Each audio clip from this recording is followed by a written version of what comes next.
அண்ணாமலை இங்கேயே தான் இருப்பான். எப்ப வரைக்கும் இருப்பானா, அறிவாலயத்தில் இருக்கக்கூடிய ஒரு செங்கலையும் உருவி எடுக்கும் வரை இங்க இருப்பான்.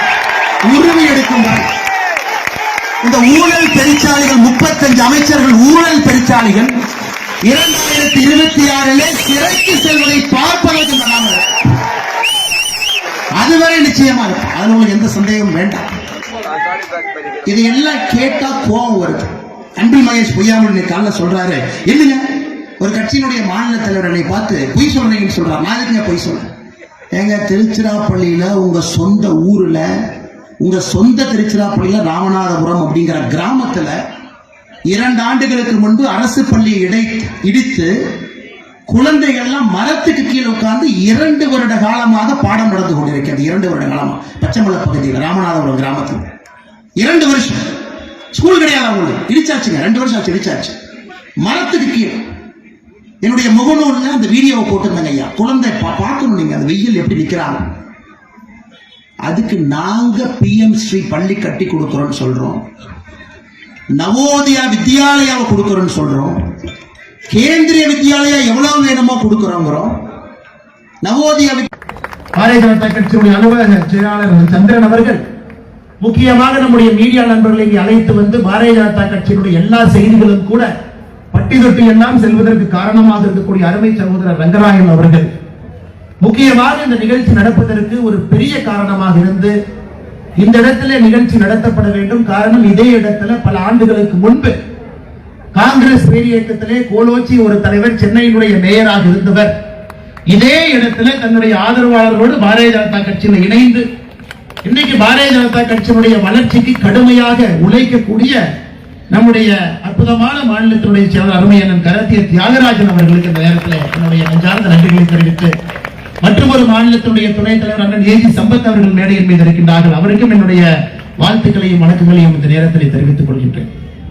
அருமை சொந்தங்களே, இன்னைக்கு பட்ஜெட் விலக்க பொதுக்கூட்டம் தமிழகத்தில் போட வேண்டிய கட்டாயமும் நிர்பந்தமும் நமக்கு இருக்குங்கய்யா. ஒரு பட்ஜெட்டும் தொலைக்காட்சியில் வருது, அடுத்த நாள் செய்தித்தாள்ல வருது, நம்ம எல்லோருக்கும் தெரியும்.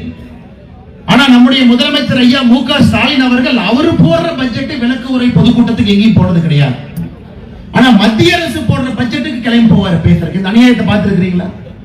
அவர் ஆட்சிக்கு வந்து 4 ஆண்டுகளாக பட்ஜெட் போட்டிருக்காரு. எங்கேயாவது போய் இதுதான் திமுகவுடைய பட்ஜெட் எங்கேயும் பேசு.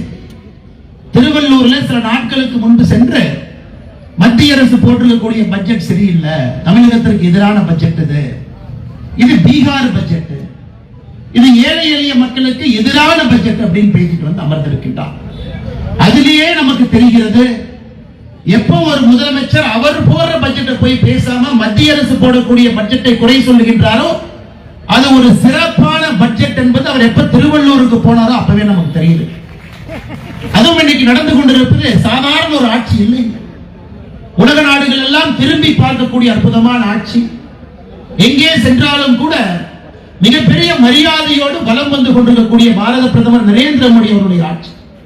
அது பிரான்ஸாக இருக்கட்டும், அமெரிக்காவுக்கு போறாங்க நாளைக்கு, அமெரிக்காவாக இருக்கட்டும், எங்கே சென்றாலும் கூட இன்னைக்கு உலகத்தில் ஒரு தலைவனுக்கு எல்லா இடத்திலும் மிகப்பெரிய மரியாதை இருக்கக்கூடிய மனிதர் நரேந்திர மோடி அவர்கள். சாதாரணமா கிடைக்கலைங்க, உழைப்புல அவர் மீது நீங்கள் வைத்திருக்கக்கூடிய நம்பிக்கையும்.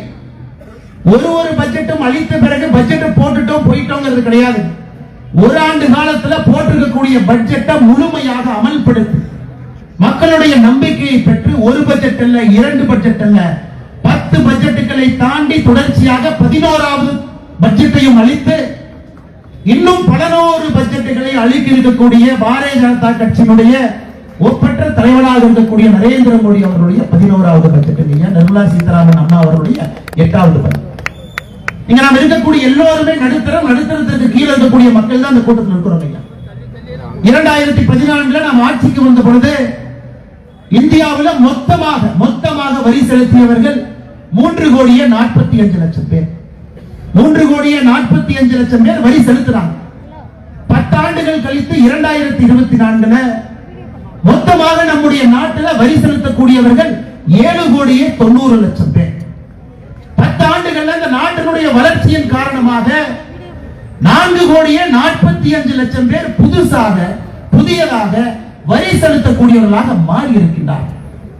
இன்னைக்கு 12 லட்சம் ரூபாய் வரை யாருக்கு சம்பாதியம் இருக்கிறதோ நீங்கள் வரி செலுத்த வேண்டாம் என்று சொல்லி இருப்பது சாதாரணமான விஷயம் இல்லைங்க, சரித்திரம். சரித்திரம். காரணம் இந்த 7,90,00,000 பேர்த்துல 6,80,00,000 பேர் 12 லட்சம் ரூபாய்க்கு கீழே வருமானம் வைத்திருக்கக்கூடிய நபர்கள். மறுபடியும் சொல்றேன், 7,90,00,000 பேர் மொத்தமாக வரி செலுத்துறவங்கல்ல, 6,80,00,000 பேர் இந்த ஆண்டு வரி செலுத்த மாட்டார்கள். காரணம், அவர்களுக்கு வரி விலக்கு நரேந்திர மோடி அவர்கள் அளித்திருக்கிறார். பிரதமர் நரேந்திர மோடி ஐயா அவர்கள் அளித்திருக்கக்கூடிய பாராளுமன்றத்தில் அற்புதமான இந்த பட்ஜெட்டை தாக்கல் செய்திருக்கக்கூடிய திருமதி நம்முடைய அம்மா நிர்மலா சீதாராமன் அவர்களை நன்றி சொல்லும் விதமாக அவர்கள் கொண்டு வந்திருக்கக்கூடிய இந்த பட்ஜெட் தமிழகத்தில் பட்டி தொட்டி எல்லாம் எடுத்து செல்வதற்காக பாரதிய ஜனதா கட்சியினுடைய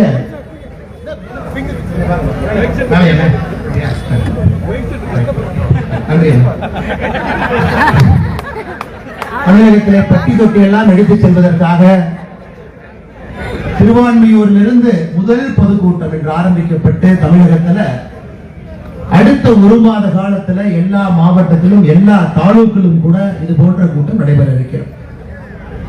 அந்த முதல் கூட்டத்திற்கு இங்கே பங்கேற்றுக் கொண்டிருக்கக்கூடிய எல்லா அன்பு சொந்தங்களுக்கும் கூட இந்த நேரத்தில் என்னுடைய நெஞ்சார்ந்த நன்றிகளை தெரிவித்துக் கொள்கின்றேன். காரணம், இந்த காலத்துல பொதுக்கூட்டத்திற்கெல்லாம் யாரும் வர்றதில்லை. இல்ல திமுக மாதிரி பஸ் வச்சு கூட்டிட்டு வந்தா வருவாங்க. முதலமைச்சர் அவர்கள் மதுரையில அரிட்டாப்பட்டிக்கு போறாங்க. அது முதலமைச்சருக்கு பாராட்டு விழா. ஏன்னா அவருக்கும் அந்த டங்ஸ்டன் திட்டத்துக்கும் எந்த சம்பந்தம் இல்லை.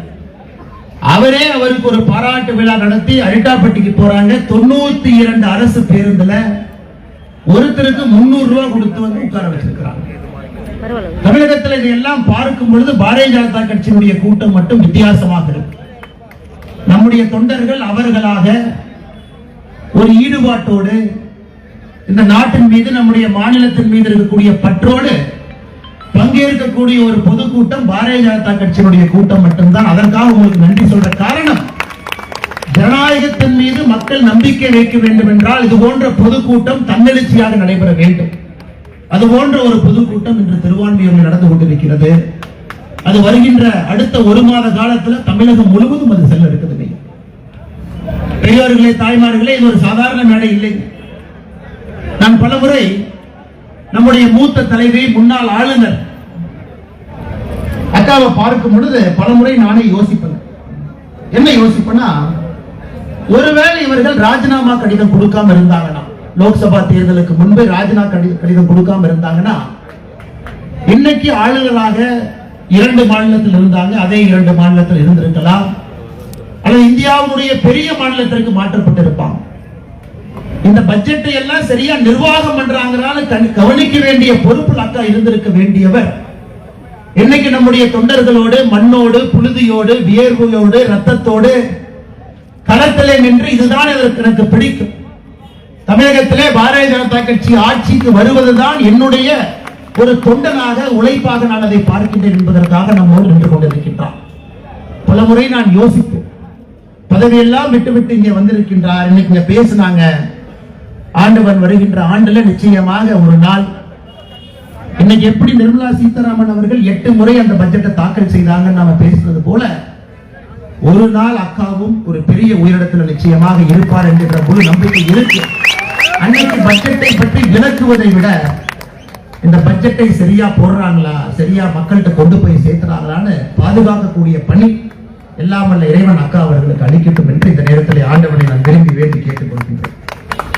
அதே போல நம்முடைய மேடையில் இருக்கக்கூடிய மூத்த தலைவர்கள், மாநிலத்தினுடைய துணைத் தலைவராக இருக்கக்கூடிய அண்ணன் VP துரைசாமி அவர்கள், மாநிலத்தினுடைய துணைத் தலைவராக இருக்கக்கூடிய அண்ணன் சக்கரவர்த்தி அவர்கள், இந்த பெருங்கூட்டத்தினுடைய பொறுப்பாளராக இருந்து இந்த கூட்டம் நடப்பதற்கு முக்கிய காரணமாக இருக்கக்கூடிய அண்ணன் கரு நாகராஜன் அவர்கள், மாநிலத்தினுடைய துணைத் தலைவராக பட்ஜெட் வந்த நாளிலிருந்து டிவியில, ஆங்கில செய்தி டிவியில, நம்முடைய தமிழ் சேனல்ல தொடர்ந்து பேசிக் கொண்டிருக்கக்கூடிய அருமை அண்ணன் நாராயண திருப்பதி அவர்கள், மேடை மீது இருக்கக்கூடிய மாநிலத்தினுடைய துணைத் தலைவர் கடுமையான உழைப்பாளி அண்ணன் டால்பின் ஸ்ரீதர் அவர்கள், தரவுகளோடு திராவிட முன்னேற்ற கழகத்தை தோலுறுத்தி காட்டுக் கொண்டிருக்கக்கூடிய மாநிலத்தினுடைய இளம் செயலராக இருக்கக்கூடிய அருமை தம்பி எம் ஜி சூர்யா அவர்கள், மாநிலத்தினுடைய செயலராக இருக்கக்கூடிய கடுமையான உழைப்பாளி அக்கா பிரமீளா சம்பத் அவர்கள் ஒரு செய்தியை நுணுக்கமாக எடுத்து சென்று அதை எப்படி மக்களிடம் சேர்க்க வேண்டும் என்பதை முழுமையாக புரிந்திருக்கக்கூடிய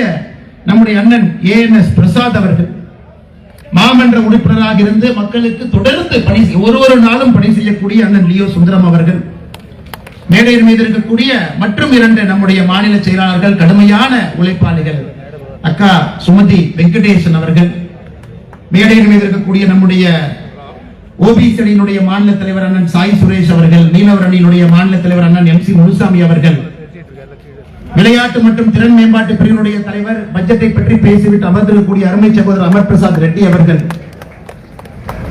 நம்முடைய அற்புதமான மாவட்ட தலைவர்களாக மேடையின் மீது வீற்றிருக்கக்கூடிய அருமை சகோதரர்கள் குமார் அவர்கள், சஞ்சீவ் அவர்கள், சகோதரி லதா அவர்கள், அருமை சகோதரர் கிரி அவர்கள், அருமை சகோதரர் பாஸ்கர் அவர்கள், அருமை சகோதரர் பாலாஜி அவர்கள், அருமை சகோதரர் நாகராஜ் அவர்கள், இந்த மண்டலனுடைய ஆற்றல் மிகுந்த தலைவராக இருக்கக்கூடிய அருமை சகோதரர் பாலு அவர்கள், இணை தலைவராக மேடையின் மீது வந்து நம்முடைய அன்பு பரிசாக ஒரு பொன்னாடையை பெற்றுக்கொண்டு அழுகின்ற தன்னுடைய குழந்தையை வைத்துக் கொண்டு கை குழந்தையை வைத்துக் கொண்டு கட்சி பணி செய்யக்கூடிய அற்புதமான நம்முடைய கிளை தலைவர் அருமை சகோதரி யுவராணி அவர்கள்,